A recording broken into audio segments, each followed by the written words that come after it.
In 1520, the King of France wore roughly 13,000 gold buttons to a single diplomatic summit.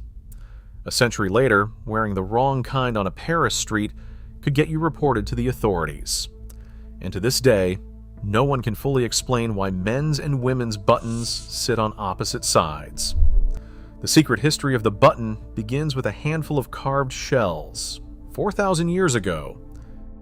These earliest button-like objects, dating to around 2000 BC in the Indus Valley, were carved from native seashells. Artisans carefully drilled tiny holes into their centers, yet these perforations were never meant to meet a matching slit. For thousands of years, similar objects across the ancient world served as ornaments rather than closures. While ancient garments relied on complex belts, metal pins, and leather laces to stay on the body, the button existed purely as a prestige display. It was a visible marker of status, sewn onto robes to catch the light and signal wealth and social power. For millennia, humanity wore the ultimate fastener as mere jewelry, completely blind to its mechanical potential, locked in a decorative stasis that would take centuries to break. During the 13th century, German tailors executed a quiet but radical surgical strike on fabric. They sliced small, precise slits directly into woven wool and linen, reinforcing the raw edges with tight, hand-stitched borders. This created the functional buttonhole. Suddenly, the button was no longer a passive ornament, it was a mechanical wedge. By pulling these discs through matching slits, tailors could wrap fabric tightly around the human form, abandoning loose, draped robes for highly structured, body-hugging silhouettes. This simple engineering shift transformed clothing from a protective sheet into a sculpted second skin. Almost overnight, the demand for buttons exploded, turning a minor decorative craft into a highly lucrative, jealously guarded trade. Tailors and specialized button makers consolidated their power, establishing strict monopoly controls over this newly valuable technology. But as these tiny fasteners became essential markers of social rank, the ruling class took notice, and wearing the wrong one would soon get you reported to the authorities. By the 16th century, the mechanical fastener became a high-stakes tool of political dominance.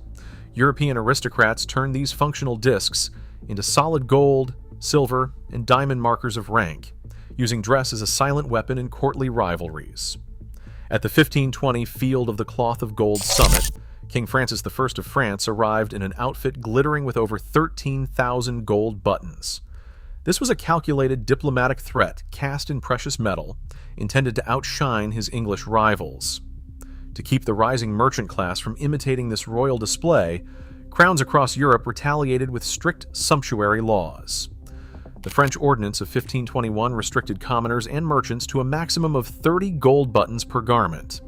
In Florence and Siena, citizens faced heavy fines if their coats exceeded 20 gilt closures. In England, wearing more than 24 gold buttons could trigger a prosecution in the Star Chamber unless the offender held the rank of baron. But as the state codified these limits, the battle over who had the right to manufacture these tiny status symbols escalated from royal courts into an all-out trade war. In late 17th century France, that trade war turned the ordinary coat into a legal battleground. The powerful guild of master button makers held a strict monopoly on producing metal, bone, and glass fasteners. But cheap cloth-covered buttons, woven by tailors from leftover thread and scrap fabric, threatened to bankrupt them.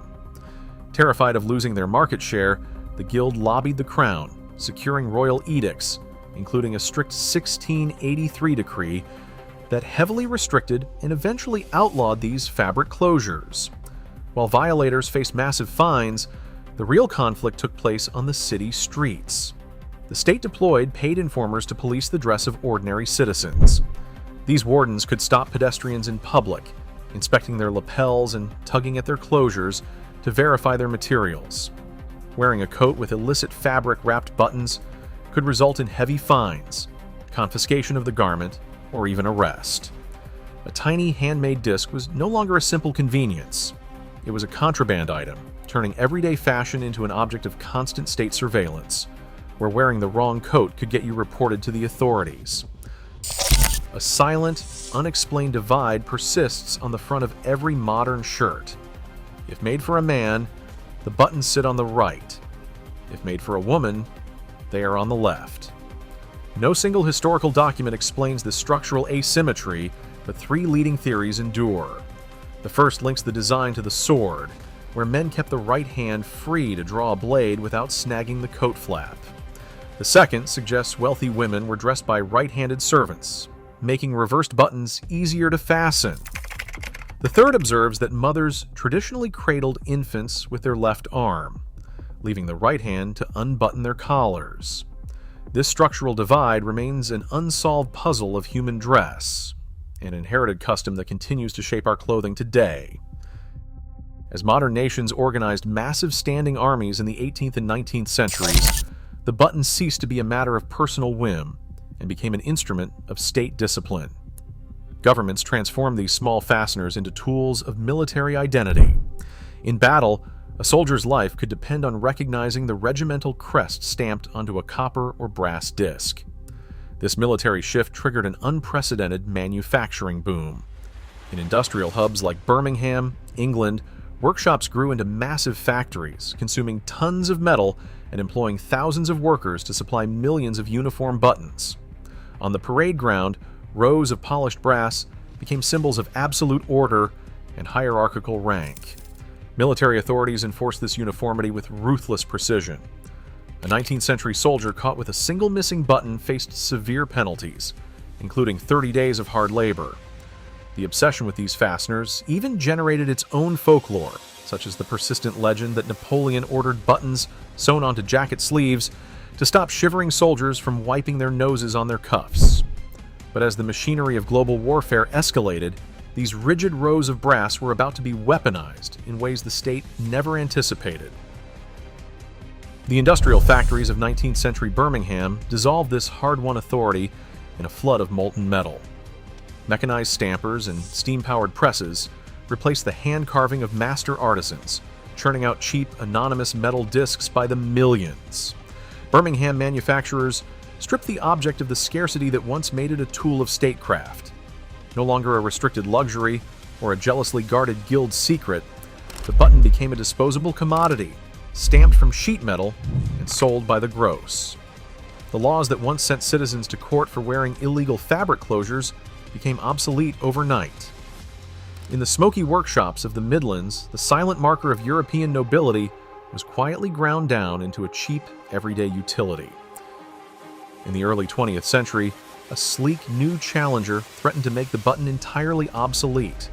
The zipper, with its sliding metal teeth, promised unmatched speed and modern efficiency.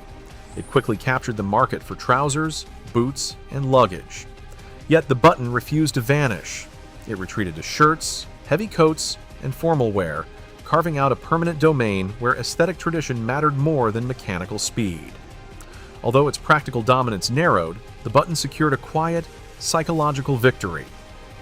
Its strangest enduring legacy is the arbitrary left versus right divide established centuries ago. Every morning, millions of people still unconsciously align their fingers to this ancient gendered asymmetry. They perform a relic of aristocratic vanity and military defense, fastening a historical puzzle they no longer even realize they are solving. We still dress under the quiet tyranny of this tiny fastener, oblivious to the battles fought over its design. Next time you button your coat, you are not just securing fabric, you are conforming to centuries of social control. What silent authority are you wearing? Share your thoughts below.